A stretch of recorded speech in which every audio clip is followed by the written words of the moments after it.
Tov, today's daf yomi, which is dedicated for refuah, Yeshua, Hatzalah, for Geula for Am Yisrael during this difficult time. We're going to start on the last line on Numbez, Amabez, with a line from the Mishnah. That our Mishnah says that Nafal Afanav on 52b, the last line, the Mishnah says if the ox falls and face forward, then the owner of the well or the builder of the well is responsible. Achorav, if he falls backwards, then the person is not responsible. So what are we talking about?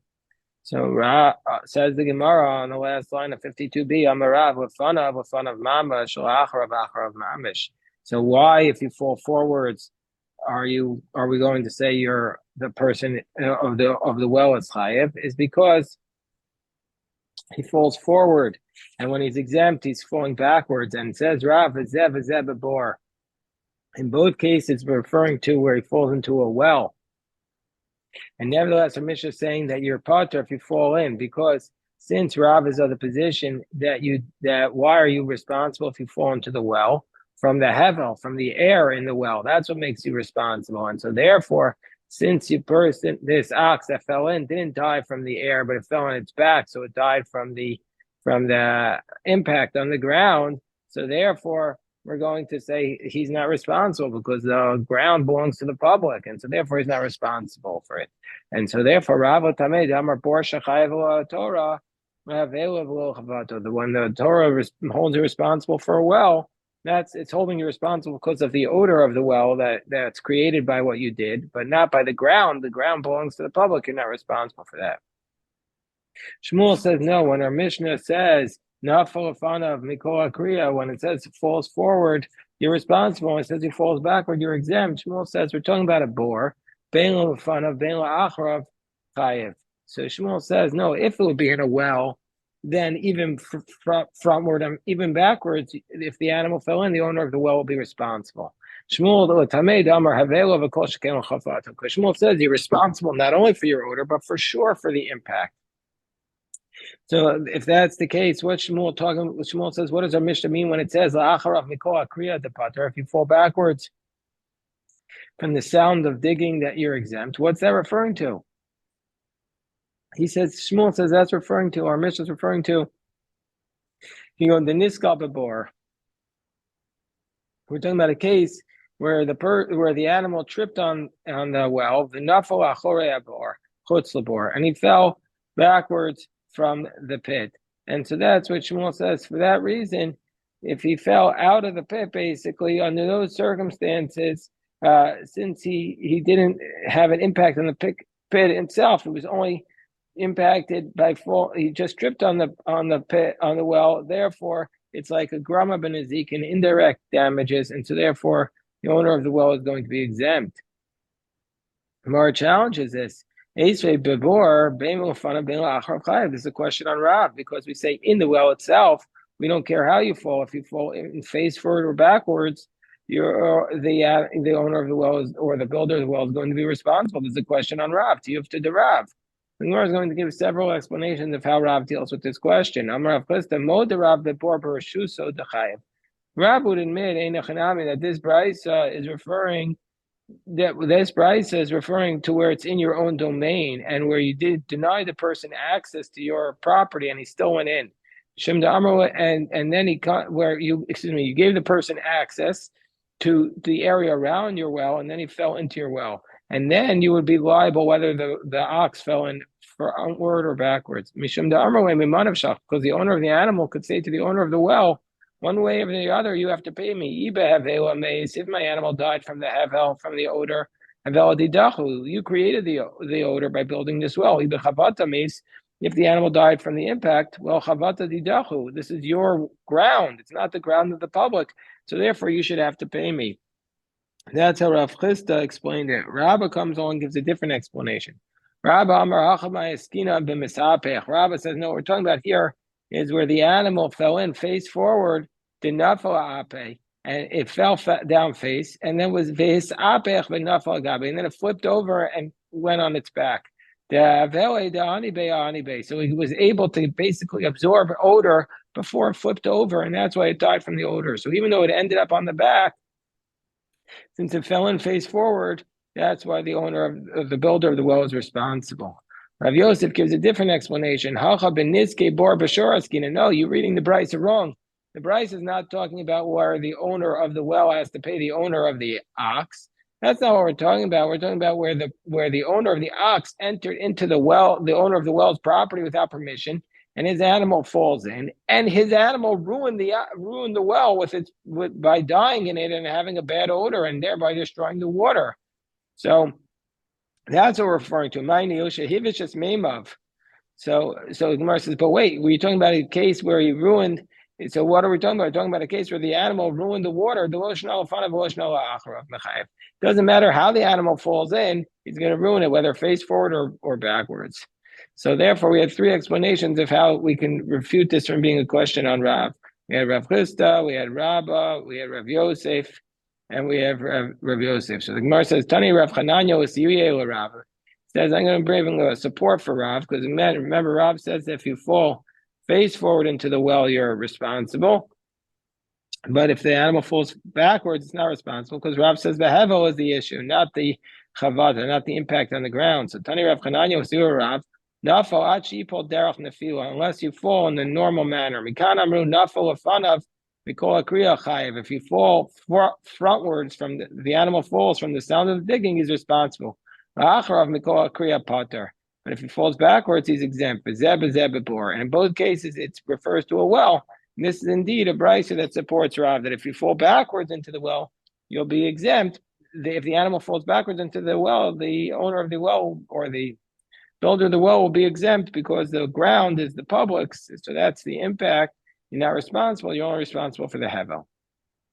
Mar says, let's now analyze this case. Amar Mar, nafal afanav mikol kriya chayev. Our Mishnah said if you fall forwards from the sound of the digging, you're responsible. But why are you responsible if the animal falls forward as a result of the sound of the digging that he hears? V'amai name a koragarmway. Why don't we say that not the one who had the well there, but the one who's digging now caused the animal to fall? So let's hold the digger responsible. So I'm Rabbi Shimon Rashi, Amani Rabbi Nassan.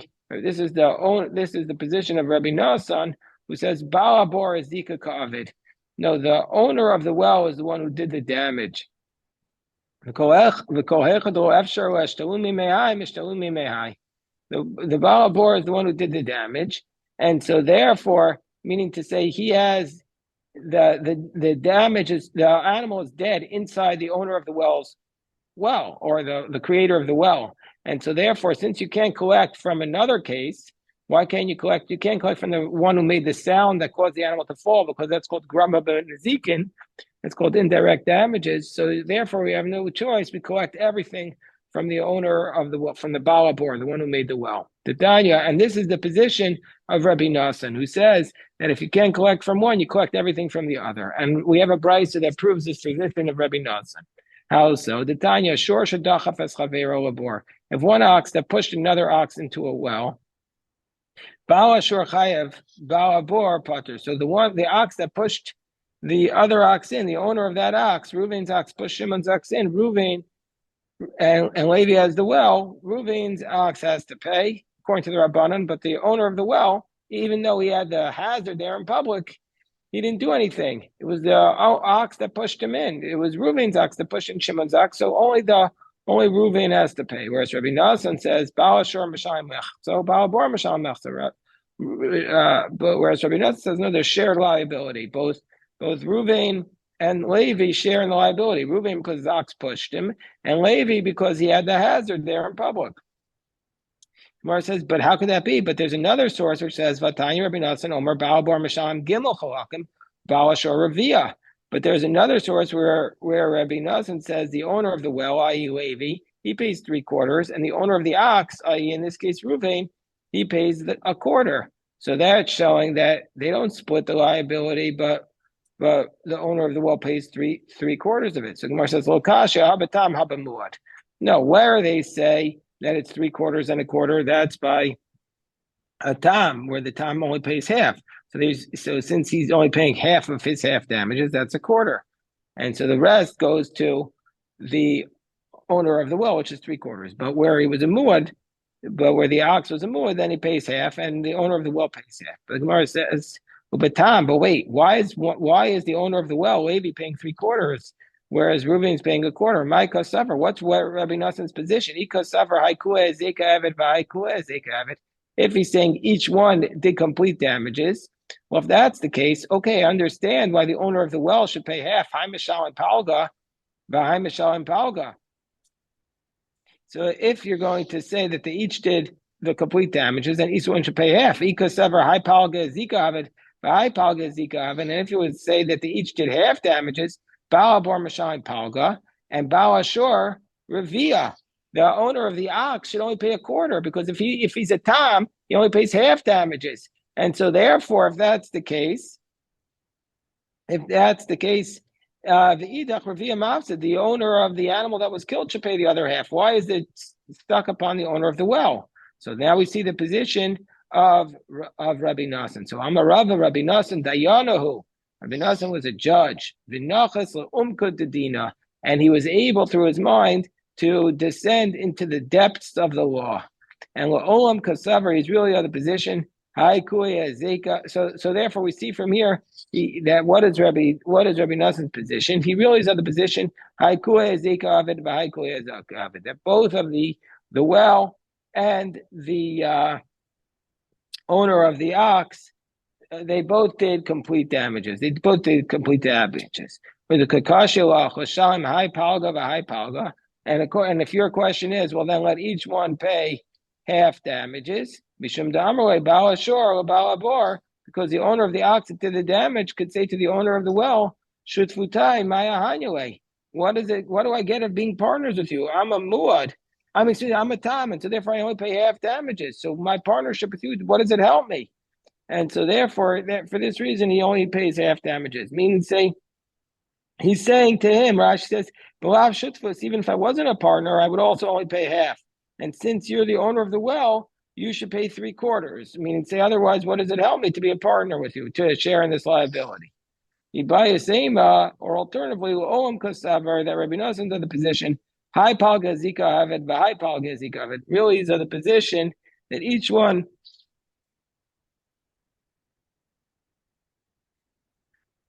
really is the position. High palga zika avid, high palga zika avid. Really is of the position, each one did half damages. Udakakashilach, Bala Bor Mashalim Palgo, Bala Shor Mashalim Revia, and then he asked the question, the owner of the well should pay half, and the owner of the ox should pay a quarter of the Idach Revia Nafsid, and then the owner of the ox that was killed should lose the last quarter. And now we come to our position, Mishum da Amrle, Bala Shor Bala Bor, the owner of the ox that was killed could say to the owner of the well, I don't care about who else did these damages. You're saying this other person has shared liability. At the end of the day, my ox is found dead in your well, and you killed it. That which I could collect from the ox that pushed me in, fine, I'll collect it. That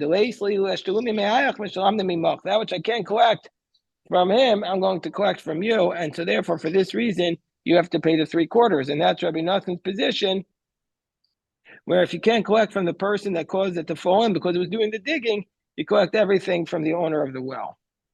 So now we have another case. Amarava hiniach even al piabor. Let's say you dropped a stone. Let's say put a stone on the well. Uba ashor v'niskalba. So he put a stone on the well, and then the ox came along and tripped over the stone. V'nafal babor, and then the ox fell into the well. So again, what's the case? He put a stone on top of the well. The ox tripped on the stone, and now he fell into the hazard that was there. And the ox died because there was a well there, but he only fell in because of the stone.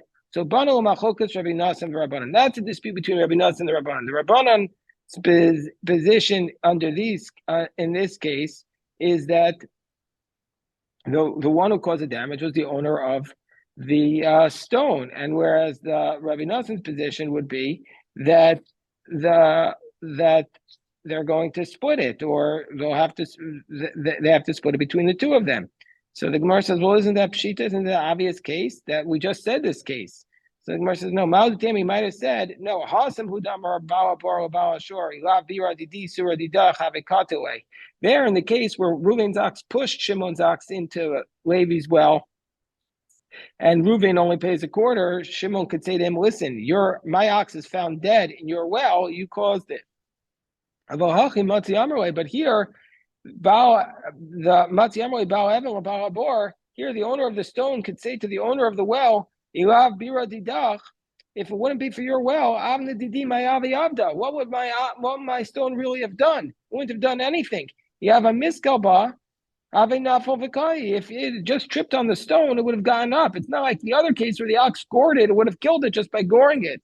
And it would have, and there was the ox goring the ox that killed it. Here it was the well that caused the damage. Kamash Malay, no. Kamash Malay, that he could say to Amarlay that the owner of the well, according to Rabbi Nassan, and according to the Rabbanan, can still say back to them, according to Rabbanan, he could say, listen, your stone caused my ox to fall into the well. You'll have Evan, we'll have enough of If it wouldn't have been for your stone, the ox would not have fallen into my well. And Rabbi Nassan would say that they split it because they share the liability. And now we have another case, Idmar, we're on the top of 53b, Shor, V'Shor, Psulia Mikdashim. So let's say you have an ox, and you have a Psulia Mikdashim. This is an ox that was consecrated to the temple, and now it's no longer able to be brought, but it's still owned by the temple. Shenokhu, that they both gored in different ox and killed it. Abai Amar Mishalem Chatzi Nezek. Abai says under these circumstances that Abai says that under these circumstances that the owner of the ox that was not pays half damages. That's all he pays. Ravina says Mishalem Ravina Nezek. Ravina says no, he pays quarter damages. Meaning to say, why would Ravina say that he pays quarter damages, and why would Rabbanan say he pays half damages? Why does Abai say half damages? Why does Ravina say quarter damages? Habitam. So the way we can explain it, in both cases, it's like a tam that the animal that gored was a tam and never gored before, and Haka Rabbanan, Haka Rabbi Nassan. So the Rabbanan would say that you pay the quarter damages because they're sharing the liability. Hold on one second.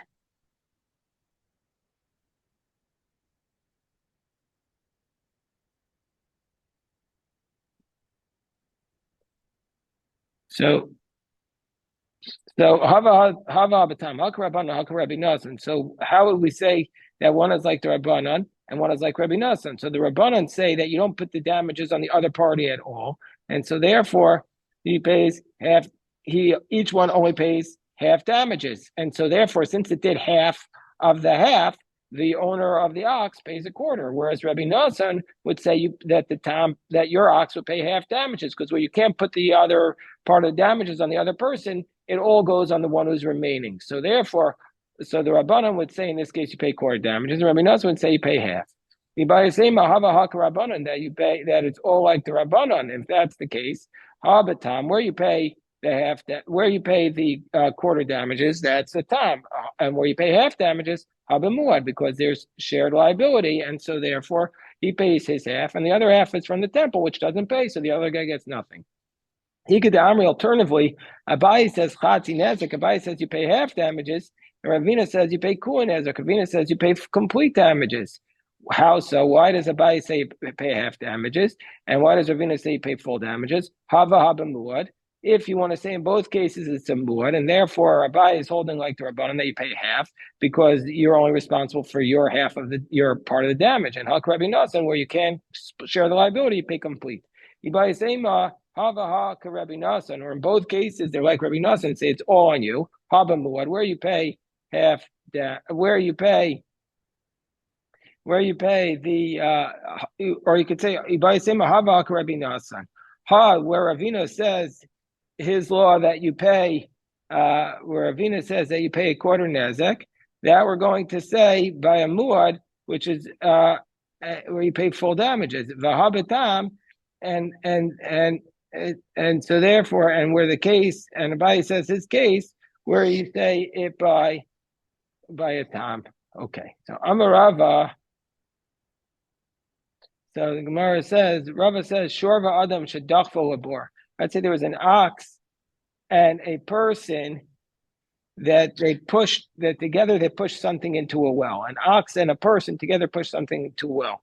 So we say in this case, Indian Nezikin, with respect to damages, Kulan Chayavin, with respect to damages, we're going to say everybody that they share the damages equally. Indian Arbadvarim, when it comes to the 4 damages that are placed only when a human does it, which is pain, medical, humiliation, and lost wages, Sari Poishevas and Boches, with respect to those damages, Udmei Vlados, and the value of the fetus that was killed, Adam Chayev, there only a person is responsible, Vashor Ubor Pater, and the well and the Balabor, the person who made the well, and the shore and the ox, both of them are going to be exempt there. They don't pay those damages. Indian Kofa, with respect to the ransom penalty, if a person was killed, Ushloshim Shalevet, or if a slave was killed, Shor Chayev, only an ox pays that. Adam Ubor Patorim, but the animal and the person and the well are exempt. Linyan Kalim, with respect to utensil that breaks, Vishor Psuli Amukdashin, and with respect to an ox of the temple, so with respect to utensil that breaks, or with respect to an ox, the temple that was pushed in after it was redeemed, and so under those circumstances, we say Adam Vishor Chayav, and the person and the ox are responsible to pay for the utensil and the ox that was pushed in. Ubor Pater, and the well, the owner of the well is going to be exempt. So the Gemara says, "My time." And what's the reason that the owner of the well is exempt in a case where shor psuli amikdashin? Amarkar, it's based upon the fact that it says v'ameisielo, and it says the dead body belongs to the owner of the well. So this refers to b'misha meis shelo, that you can come and sell this carcass to feed it to dogs. Under those circumstances, is the owner of the well responsible? Yatzazeh, but on shor psuli amikdashin she'ena meis shelo, meaning to say, because there you can't sell such an animal. It has to be treated with kedusha. So therefore, even though the animal was redeemed, you're not allowed to sell it. You're only allowed to eat the meat, but in this case, you can't eat the meat. So therefore, he doesn't have to pay anything. So Gemara says, Rava. So it's obvious. You mean to say that it was obvious to Rava that if the ox that falls, that was shor psuli mikdashin, that it falls into the well, the owner of the well is exempt. Why you consider this is so obvious to Rava? Didn't Rava once ask about this one time? The Rava said shor psuli mikdashin should not fall bor mahu. What will be the law in the case of a shor psuli mikdashin that fell into a well? Will we say hi that when do we say you have to pay for the animal in a case where he gets to keep the carcass? In this case, the carcass is not his because he can't give it to the dogs. Or maybe it's teaching us that the owner of the ox, he's responsible, that the owner of the ox, he's responsible to get the carcass out of the well. So Gemara says, you're right. Rava initially, Basar Debayi Hadar Pasha. After he had asked these questions, then he answered it. Rava throughout the shots is always going back and forth. So first he asked the question, but then it was Pasha to him. Then this answer became obvious to him. So now the Gemara says, since we learned from the pasuk V'ameis Yelo, since we learned from that pasuk that if the ox of a psuli mikdashin that was redeemed falls into the well, that the owner of the well is exempt. So if that's the case, according to Rava, how does he learn this idea that the owner of the animal that died is responsible to get the carcass out? He says nafkalei. He learns it out min v'ameisielo dishor. What also says this pasuk not only by he learns out this pasuk also by the idea not just by a balabor, but also by the balashor, because it says shalem shor tachas hashor v'ameisielo. My causes the Vamesielo, the shore Mafisle Baal Metapel. So it says, why do you learn out from this pasuk from Vamesielo that it teaches us that the owner of the ox has to my causes the Vamesielo, the shore Mafisle Baal Metapel Menavela, Vamesielo, the Bor Mafisle Misha Meshalo. Why do you assume that when it says shor yellow by a mace, that means that the owner has to deal with the carcass, and when it says it by a well, it means that he's exempt from psuli hamikdash and epachana? Maybe it's the opposite. Maybe you could say that if it was an ox that gored a psuli hamikdash, and he's going to be exempt from paying, and if it was an ox of the well, that we would say under those circumstances that it's that he's metaplim benevela. So the Gemara says, no, mistabra ptur gabibor whole of pater boas akalim. So it's obvious. It's more logical to say that when it's saying that you don't have to pay for such an animal, it should be written by a well because the well is exempt from utensils. The Gemara says, adrabah ptur gabe shor. The patur should be written by an ox. Shekem pater bochati nezek, because he's exempt from paying half damages if it's a tam. The Gemara says no. Cooling nezek mias lo ashkan. But we never find them completely exempt, and so therefore the complete exemption in a case where it gores an ox of the temple is by a well and not by the case of another ox that gores it. Okay, this is today's daf. A big shkoyach to everybody, and this whole week we're going to do the daf at 7:30 and then again after davening. 7:30 in the morning and then again after davening again. A big shkoyach to everybody, and we'll go daven now. Shkoyach.